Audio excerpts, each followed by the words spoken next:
Jean 1, le verset 18. Parole de Jésus. Personne n'a jamais vu Dieu. Le Fils unique qui est dans le sein du Père est celui qui l'a fait connaître. Écoutez maintenant.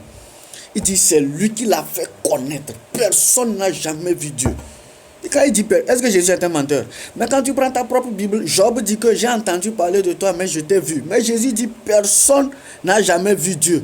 Donc le mot voir ici là, ce n'est pas voir. Ça dit Jésus est en train de parler d'autre chose. Il lui parle de la révélation. Il dit personne n'a jamais découvert le caractère de Dieu.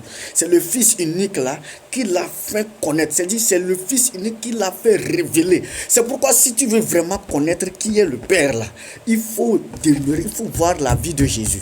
Surtout dans Jean là. La relation du Fils avec le Saint-Esprit.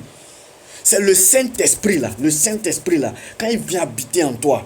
Nous avons lu que sa divine puissance, qui est le Saint-Esprit qui habite en moi, nous a déjà tout donné. C'est pourquoi il faut développer ta relation avec le Saint-Esprit. Quand tu développes la relation avec le Saint-Esprit te révèle et le Père et le Fils. Maintenant, quand tu as la révélation du Père et du Fils, automatiquement la vie du Père, la vie Zoé se manifeste en toi. Et quand la vie Zoé se manifeste en toi, il te sera impossible d'abandonner les choses de Dieu. Il te sera impossible d'être négligent aux choses de Dieu. Pourquoi beaucoup de chrétiens sont négligents aux choses de Dieu? Parce qu'ils n'ont pas encore eu cette connaissance de Dieu, cette connaissance révélationnelle, cette connaissance qui t'amène à rentrer dans le repos, cette connaissance de Dieu qui t'amène à ne plus être attiré par les choses du monde, cette connaissance qui active la soif de Dieu en toi. Chrétien, cache-toi, laisse le Saint-Esprit te révéler le Père, le Fils.